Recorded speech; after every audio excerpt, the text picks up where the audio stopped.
농작물을 사랑하시는 대한민국 국민 여러분, 저는 손해평가사 박재용입니다.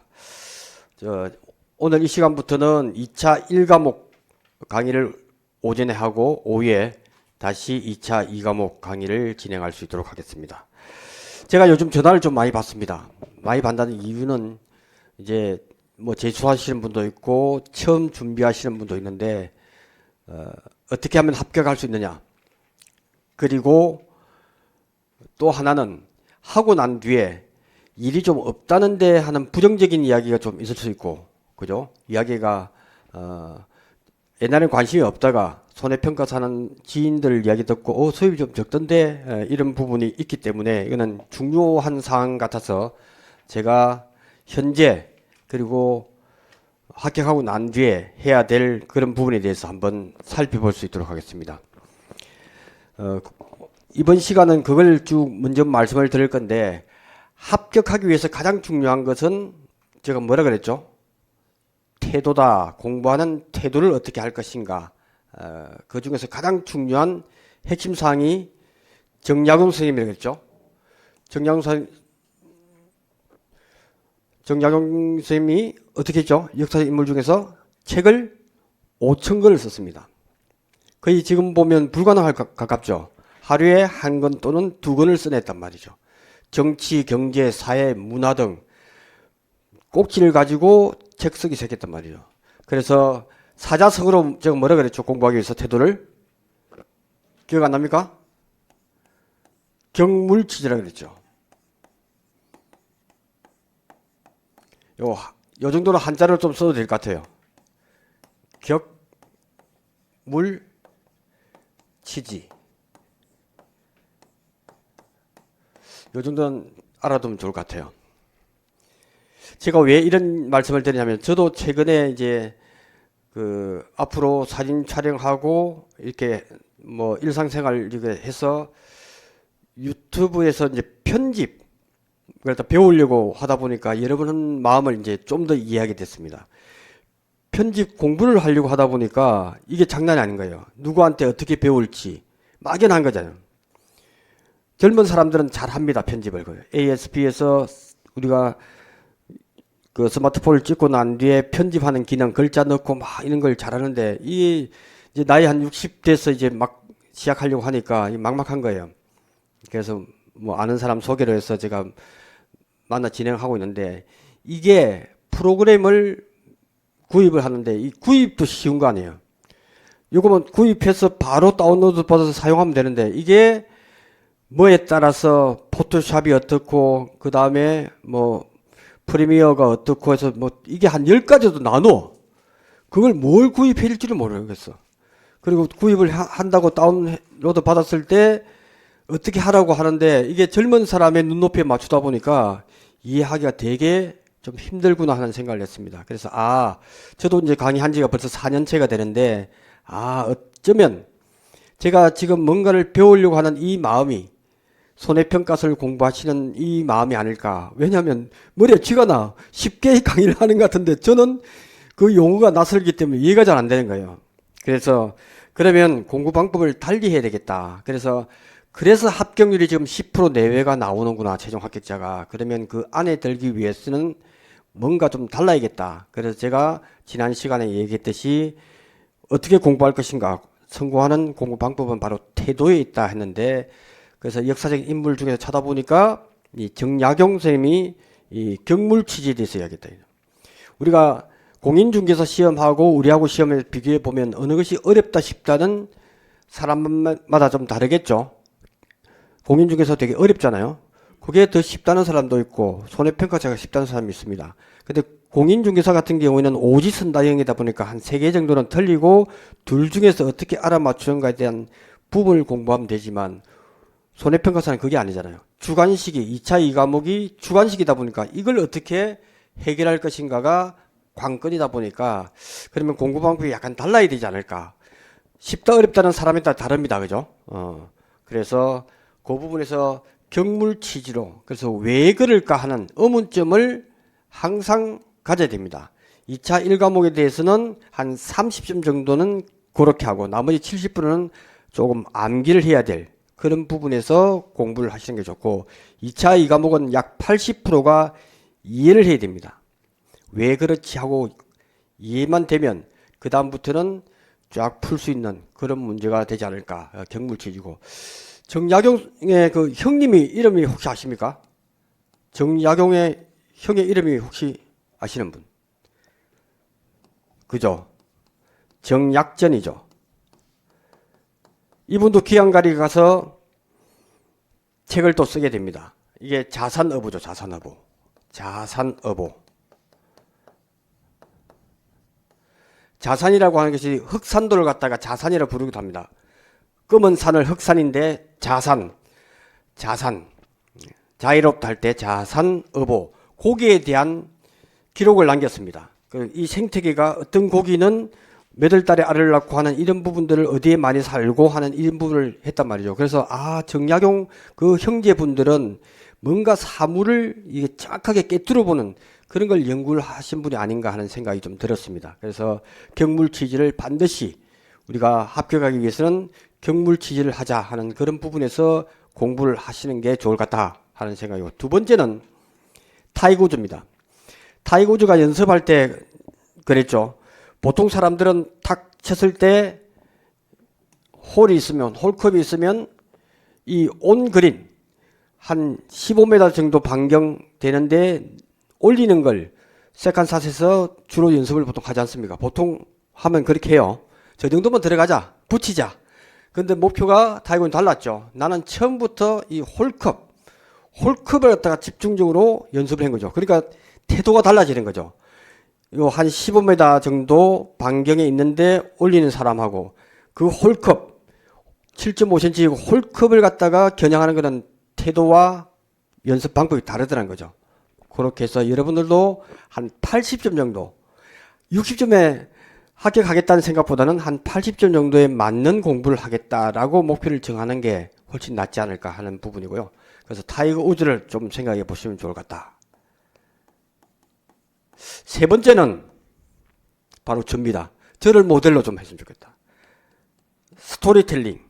저는 스토리로 얘기하잖아요.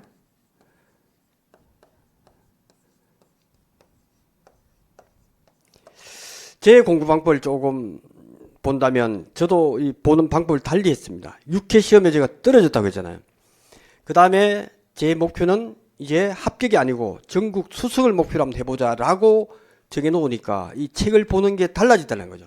그때까지는 막 암기하고 어떻게 해서 합격할 것인가만 염두에 두다가 합격은 이제 나하고 관계없는 일이야. 나는 전국 수석을 할 거야 라고 하니까 공부하는 방법이 달라졌어요. 그래서 1년 동안 어떻게 준비했느냐. 논작물, 밭작물 다른 사람 강의를 들으면서 왜 그럴지에 대해 설명을 안 하더라는 거죠. 그럼 내가 연구하자. 그럼 내가 언젠가는 좋은 기회가 있다면 강의도 할 수 있을 거라는 잠재의식 속에서 내가 강의하겠다는 생각을 그때 가진 거죠. 왜냐하면 그렇게 설명하는 사람이 거의 없었으니까. 그죠? 좋은 시장이냐. 그렇잖아요. 그때부터는 왜 그럴까 하고 계속 연구를 한 거예요. 그래서 제가 기호화 만들고 했던 게 바로 그때 다 공부하면서 만들었어요. 그래서 제 방법대로 좀 하는 것도 합격에 특히 도움이 될 것 같다. 그래서 지금부터 충분하게 이해를 해야 된다. 그리고 합격하려면 제가 하는 얘기를 여러 번 듣고 내 이야기를 다른 사람에게 전달시킬 수 있을 정도의 돼야 그 다음 모의고사를 10번 본다 20번 본다 아무 의미가 없을 수도 있다. 그것만 정확하면 한두 번 정도 모의고사 보더라도 충분하게 합격 가능하다 하는 말씀을 좀 드리고 싶습니다. 그러면 지금 자주 나오는 설명 중에서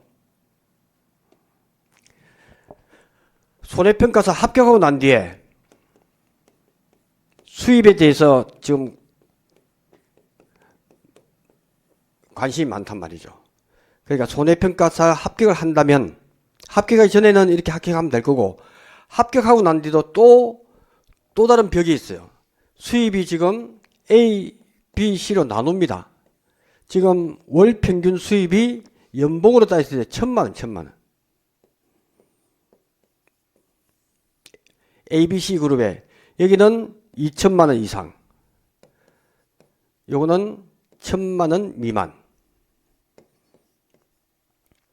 존재합니다. 실제로. 그러면 통상적으로 평균 봤을 때 평균이 지금 1,000만 원 정도 되는데 이거는 협회 기준입니다. 법인은 3배 정도 수입이 되죠. 3천만 원 이상이 지금 현재 법인 소속으로 벌 수 있지만 메인 몸이고 일을 좀 많이 합니다. 근데 협회는 자기가 하고 싶을 때 일을 하면 되는 거기 때문에 이제 그렇단 말이죠. 가만히 살펴보니까 요게 제가 협회도 그 당시에 2020년, 19년, 18년 그 당시만 해도 최소한 3천만 원 정도 벌었다고 합니다. 협회 소속이라도. 지금 1,000만 원이 3천만 원이었단 말이에요. 지금은 거의 바닥이 아닐까 싶은데 더 떨어질 수도 있지만 이 이하는 떨어지기가 힘들 것 같아요. 기후변화 그리고 품목이 늘어나고 조사할 양이나 이런 것을 봤을 때 그러면 월 100만 원 이상 연금을 받을 수가 있다라고 저는 생각이 됩니다. 강의하면서도 그렇게 보니까. 그러면 C그룹은 어떤 사람일까 보니까 지금 투잡이죠. 내가 메인이 있고 또 시간 될 때 하시는 분 또는 직장생활 하면서 경험적으로 하는 사람이 있기 때문에 제대로 일을 하는 사람은 지금도 1,500에서 2,000을 봅니다. 그분들은 어떤 분들이냐, 내가 좀 더 이 일에 재미를 느끼고 그 다음에 이게 지회라고 해서 한 30명에서 뭐 전남지회 같은 경우는 한 300명 되죠. 그러니까 협회 소속의 지회 속에서도 뭐 사무국장이나 총무, 교육팀장 하면서 적극적으로 하시는 분, 그리고 이분들은 작물에 연구를 좀 해요. 합격하고 난 뒤에 우리가 평가하는 게 어떻게 보면 어렵지는 않지만 그 조금 더 사진 찍고 연구를 하는 사람이 일을 잘한다라고 소문이 나고 재미있어 하면 일을 많이 줍니다. 거기도 합격하고 난 뒤도 어느 정도 관심을 가지면 된다 이거죠. 그리고 일을 하더라도 보통 10일에서 30일 정도 콩조사하면 보통 한 30일 한단 말이죠. 월동무 조사도 한 30일 정도 한단 말이죠. 한번 시작하면. 그래서 저는 1년에 한 2개월만 일을 하는데 이게 조금 더 욕심이 나면 하다 보면 병충해 고추조사 해서 한 2, 3일 하루 일할 거리도 있습니다. 그걸 누가 잘 안 하려고 하겠죠. 귀찮으니까. 하루 가서 일하는 것보다 하루 일당이 이제 30만 원 정도 된단 말이죠. 최고는 지금 보니까 일을 하는 것에 따라서 내가 콩조사를 한다 그러면 콩조사할 부분을 한 13군데, 4군데 가버리면 포인트가 높아. 그럼 한 42만 원까지. 일을 적게 하면 뭐 15만 원, 20만 원 정도밖에 널널하게 하면 그렇게 되는 거죠. 그러니까 보통 사람들이 일을 했을 때 평균이 한 30만 원 정도 보면 정확하다라고 보여집니다. 예, 이렇게 지금 구성되어 있기 때문에 그래서 내가 A그룹으로 가겠다, C그룹으로 가겠다는 건 본인의 태도예요, 태도. 같이 합격이 되더라도 나는 재미를 느끼고 뭐 할 때마다 행사할 때마다 교육이 있다면 빠지지 않고 가보고 열심히 하는 사람한테 일을 더 줄 수밖에 없잖아요. 그러니까 합격하고 난 뒤에 남 핑계 댈 게 없어요. 내가 우리 조직 내에서 얼마나 열심히 하냐에 따라서 일이 많을 수밖에 없잖아요. 그 지회장이나 뭐 사무국장이나 교육팀장은 또 일을 또 좀 더 많이 가져가는 게 당연하겠죠. 무료 봉사하니까. 그걸 감안하셔가지고 하시면 되고, 특히 제 강의를 들으시는 분은 지금부터 열심히 하면 좋은 게 있을 수 있다. 그게 뭐냐? 바로 저처럼 강의라고 하는 것을 너무 부담스러워하지 마라. 합격만 되면 주위에서 인정을 하게 되면 여러분이 할 수 있는 데는 무궁무진해요. 제가 이 학원에서 지금 강의를 하고 있지만 강의할 때 그냥 줍니까? 그냥 와서 하라고 하는 경우도 있죠. 왜? 제가 조금 해서 좀 잘한다 하는 느낌이 있으니까 연락 오는 데가 있죠. 그래서 그 중에서 제가 고르는 거지만 처음에는 그러지 않았다는 거죠. 그래서 할 수 있는 거는 뭐냐? 우리가 손해평가서 합격하고 여러분 실무를 좀 하게 되면 사람들이 앞으로 점점 자격증에서 관심이 있단 말이죠. 특히 제 강의가 스토리로 하기 때문에 50대, 60대에는 제 강의 기법을 조금 잘 배워서 그걸 이용하게 되면 충분하게 승부할 수 있다. 그게 뭐냐? 문화센터. 지금 동사무소를 뭐라 부릅니까? 지금은? 예? 복지. 행정부센터? 행정복지센터. 행정복지센터. 그 다음에 백화점, 문화센터. 그 다음에 대학교,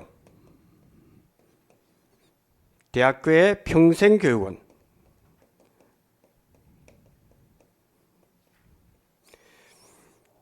이게 여러분들도 행정복지센터에 가서 강의를 한번 들어보세요. 그 다른 사람들 하는 강의 뭐 2만 원, 3만 원 주고 있죠.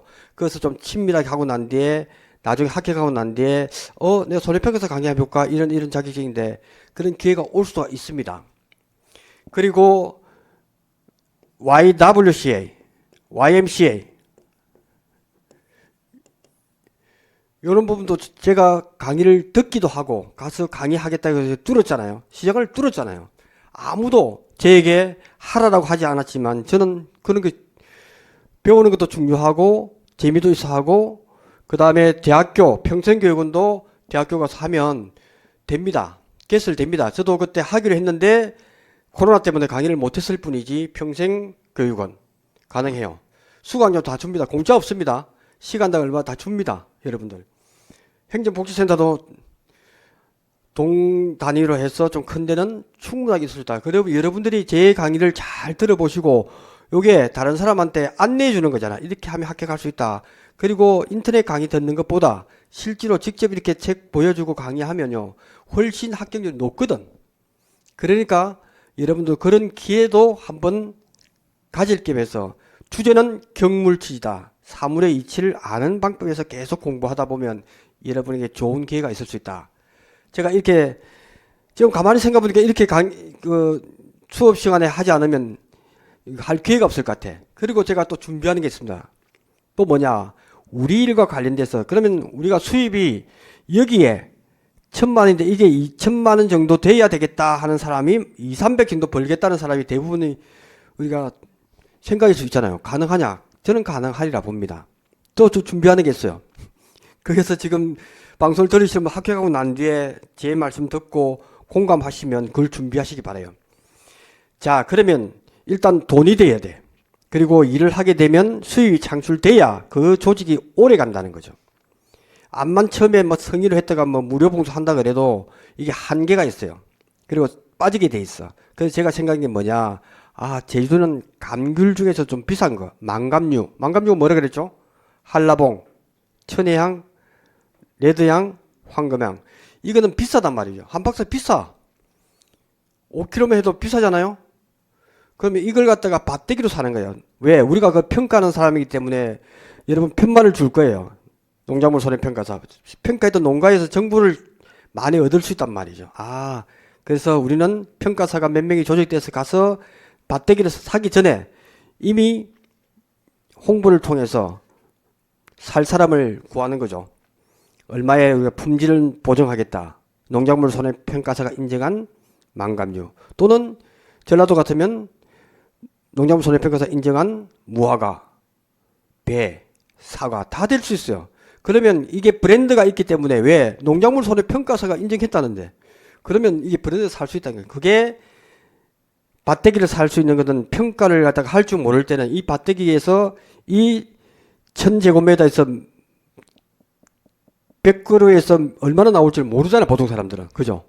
그러니까 한 명이 아니고 여러 명 우르르 가서 그거 해서 요 정도에서 당도 측정해서 좀 비싼 값으로 사서 판매하면 되지 않을까. 그러면 평가사가 그것을 다 포장하는 일도 좀 하면 참가한 사람은 얼마, 그리고 고객을 유치한 사람 몇 명한테 팔겠다면 얼마, 이렇게 수입 구조를 정확하게 해버리면 창고도 필요 없어요. 주문받은 걸 택배로 해서 보내주면 이게 수익이 저는 된다라고 보여지는 거예요. 실제로 제가 제주도 가서 그렇게 이것도 하기 전에 해봤습니다.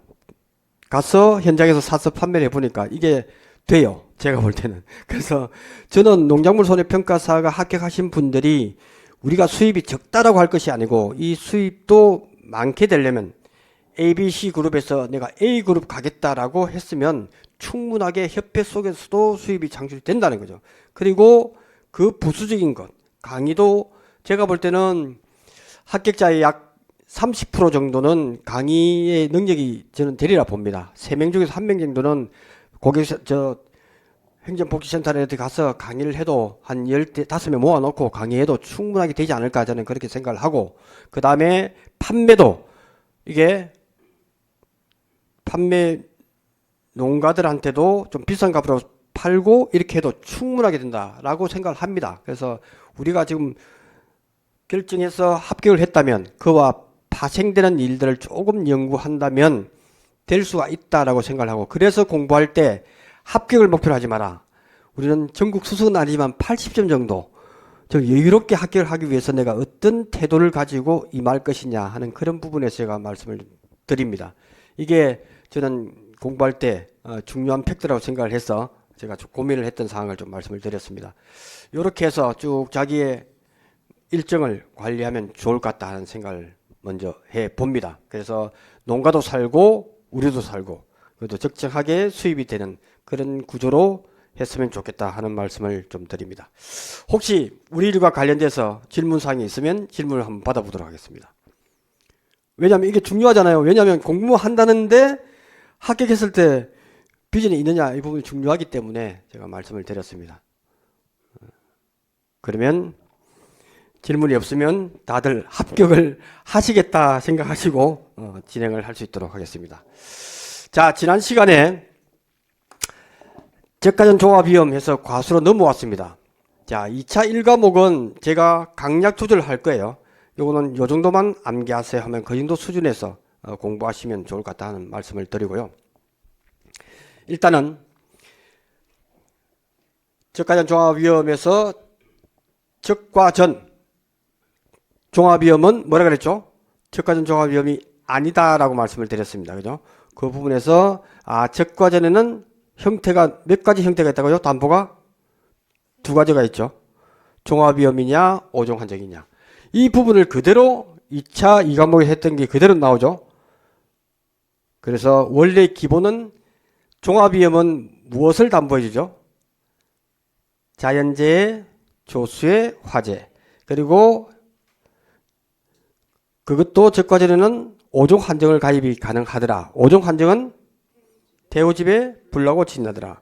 적과 후에는 5종 플러스 2종을 추가 가능하더라. 그것이 일소피해, 가을동성애.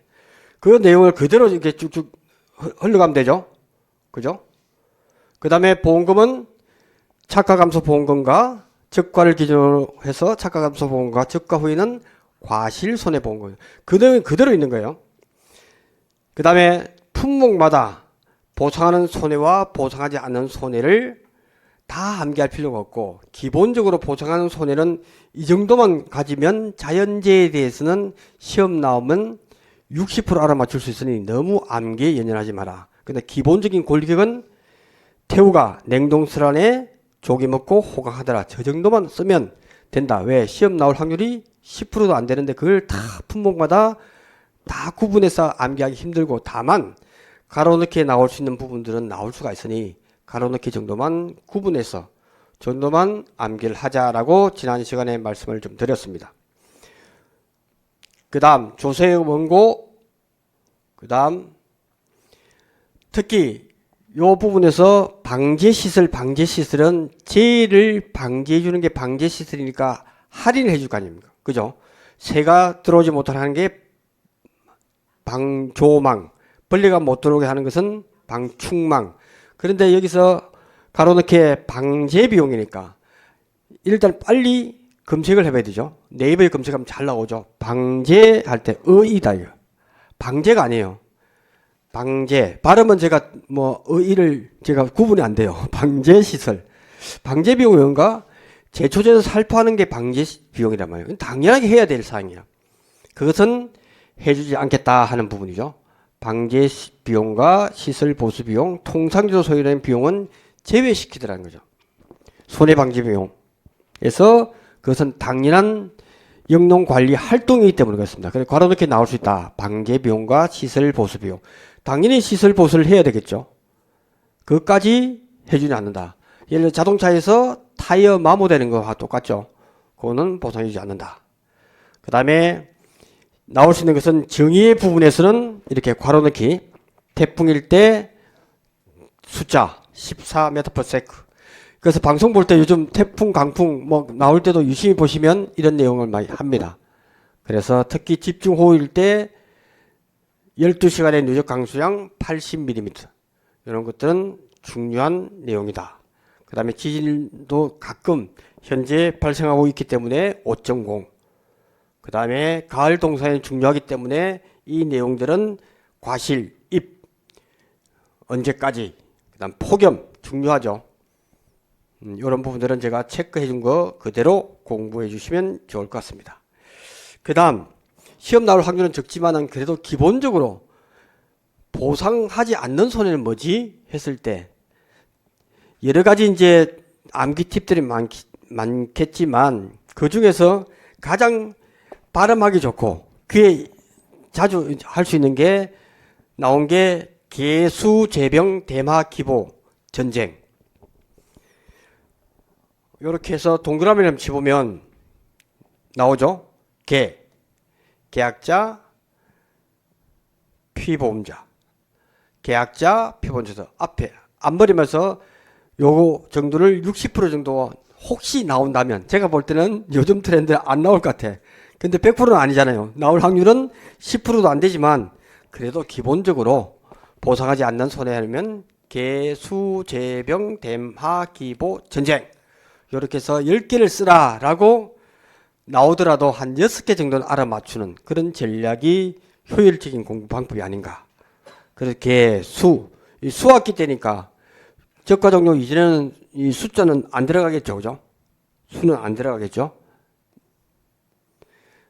그 다음에 제초작업. 이렇게 첫자만 해서 쭉쭉. 아, 요 정도만 시험 나오면 이게 채점하기도 어려워요. 왜? 보상하지 않는 게 너무 많거든.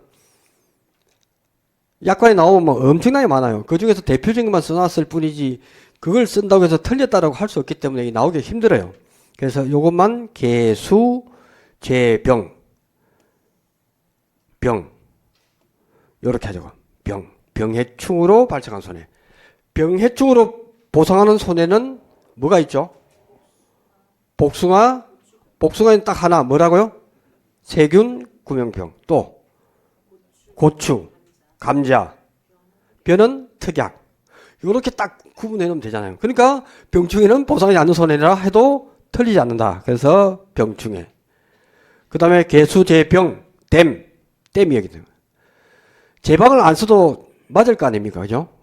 댐 등이 붕괴되어서 발생한 손해. 시험 문제 나오면. 그러니까 핵심 키워드는 개수, 재병, 댐하, 기보. 이렇게 하면 댐하, 하우스.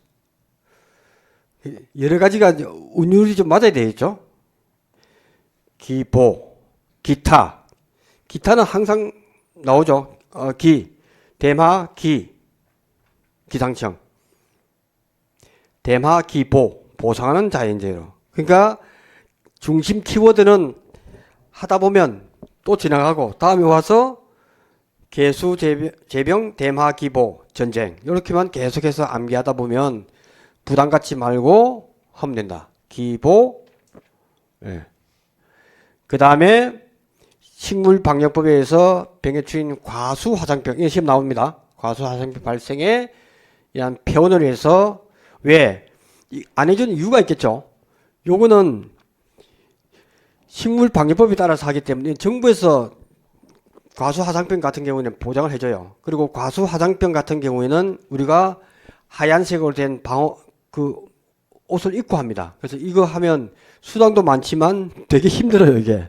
실제로. 과수화상병 과수원에 가서 조사하면 되게 힘듭니다. 실제로. 네. 요즘도 하고. 그 다음 전쟁. 혁명, 내란 안 써도 되겠죠? 전쟁 큰 것만 하나 써도 되니까 우리는 나온다면 핵심 키워드 정도만 쓰면 60%는 점수를 받을 수 있다. 욕심내지 말자 하는 게 적과 종류 이후에는 개수, 이제 수학기가 나오죠. 요런 것만 개수 할 때 수학기 이전에는 수학기라는 게 안 나오겠죠. 그래서 수학기에 계약자 또는 피보험자의 고의 또는 중대한 과실로 수학하지 못했을 경우 수학 안 해놓고 보상해 달라고 할 수는 없잖아요. 이 당연한 사항이기 때문에 객관식은 다 알아맞힐 수가 있습니다. 주관식에서 딱 한 번 지금까지 나무에서 보상하지 않는 손해를 10가지를 쓰시오라고 나왔기 때문에 놓칠 수는 없잖아요. 그죠? 그래서 60% 정도 딱 한 번 나왔었다. 한 번. 그때는 초기에 나왔기 때문에 이제는 나오기가 힘들지 않을까. 하는 생각이 듭니다. 그래서 개수, 재, 병 그대로 동그라미 치면 됩니다. 재, 병, 댐, 하, 기, 보 이렇게 해서 전쟁까지 예. 이렇게만 쭉 공부하시면 제가 볼 때는 무난한 걸로 생각이 됩니다. 그 다음 이제 보험기간인데요. 보험기간도 공부할 때 이거는 하나하나에 대해서 다 알아야 되겠지만 한 7, 80% 정도만 중요한 것만 시기와 종기 있는 것을 공부한다 생각하시고 틈틈하게 공부할 때마다 조금씩 자신 있으면 궁금해서라도 공부를 좀 해보자. 그래서 여기서 중요한 거는 과실도 다 수학기 때 가서 인간이 먹을 수 안 간다 이거죠. 내가 태어나기를 좀 잘못 태어났으면 뭘 한다 그랬죠? 자살한다 그랬죠. 그 감도 보면 자살하는 감과 피해 입은 감을 구분해 있어야 된다. 그죠? 이렇게 어느 게 자살한 거라 그랬죠? 자살한 감. 여기 이쁘게 딱 떨어진 거하고 떨어졌을 때 막 떨어질 피해가는 이거예요. 이거는 생리적 낙과예요. 생리적 낙과다. 생리적인 낙과는 의미는 생리적이라는 것은 자연적으로 자살했다는 거예요. 그래서 이론서는 안 나오지만 이거는 우리는 전문용어로 준드롭이라 하자. 준드롭. 준이 뭐죠? 6월이죠, 6월. 아, 6월 달이 되면 이 작물은 내가 후대에 좋은 영향을 못 미치면 자살을 합니다. 그래서 사과, 배, 단감, 떫은감 중에서 무거운 게 먼저 떨어지겠죠. 그죠? 그래서 사과, 배, 단감, 떫은감. 그래서 큰 놈이 준드롭해서 6월 달에 떨어집니다. 그거 떨어진 거 보고 그거는 보상한 채로 떨어진 게 아니기 때문에 보상 안 해줍니다. 그걸 떨어지는 거 보고 그 다음에 적과한 거 보고 우리가 착가줘서 들어간다는 거예요. 그게 실지로 앞으로 과실로 갈 품목이기 때문에 그 개수를 헤아리는 것이 우리의 일이다 이거죠. 그래서 준드롭해서 6월 며칠요? 30일. 주로 말일 날짜가 많아. 특별한 거 빼고는. 그래서 중간에 15일, 뭐 10일 나오는 게만 유심히 보면 되겠죠. 그게 단감 떫은감 좀 적으니까 달려있는 게 사과배가 먼저 떨어지고 그 다음에 한 달 뒤인 7월 30일 이렇게 하시면 됩니다. 사과배는 63빌딩이구나. 63빌딩에서 사과가 떨어지는 상상을 하면 좀 더 기억이 되고 준드롭까지 안다면 이제 사물의 이치를 조금 알아가는 거죠. 예, 그렇게 보시면 되겠습니다. 그 다음 태풍, 우박, 집중호우, 화재, 지진, 적과 종료 이유 요 네 품목에 대해서는 11월 30일 그 다음에 11월 10일 가을 동상에 이런 부분들은 암기 외에 다른 방법이 없죠. 그래서 이런 부분들은 중요하기 때문에 암기를 쭉 하자 하는 부분을 말씀을 드립니다. 자, 그러면 또 나무 손해보장은 이게 하나, 둘, 셋, 네 가지로 나누면 전부 다요. 모든 나무는 보장기간이 1년입니다. 1년. 1년이면 지금 몇 월 달이죠? 12월이죠. 그래서 지금부터 가입하는 것이 모든 나무다. 그래서 올해라 쓰죠. 모든 나무는 나무 보장은 12월 1일부터 언제죠? 1년이니까. 예, 네, 언제요? 11월 30날. 아, 문제 나왔다 하면 모든 나무는 지금 12월 1일부터 가입해서 11월 30일. 그럼 적과제는 2월 1일부터 언제까지죠? 1월 31일까지. 모든 나무 보장은 네 가지만 외우면 다 외웠어요. 그 특별한 것만 외우면 되겠죠. 참다리는 참이니까 숫자가 뭐가 보입니까? 예? 참할 때 참이니까 치어지니까 숫자 뭐가 7이죠. 그래서 7월 1일부터 이듬해 6월 30일. 암기할 게 아니에요. 참달의 치엇이 7이라는 것만 알면 되죠. 그다음 온주밀감은 특별하죠. 계약 체결일입니다. 이게 원래 발하기 때문인데 발하기가 좀 애매하기 때문에 약 4월 달인데요. 계약 체결일 24시부터 이듬해 4월 30일. 그래서 이론서에 보면 질문을 많이 해요. 이듬해라는 게 있고 뭐 익년이라는 말도 있고 한데 그냥 몰라도 됩니다. 이게 당연히 이듬해죠. 이게 그죠? 그러니까 다음에 뭐 이런 부분이 이론서에 다음이라는 것도 있고 이듬해라는 말도 있고 막 그래요. 똑같은 말이죠. 이듬해나 다음에나. 그런 거는 너무 소소한 것에 목숨 걸지 마라.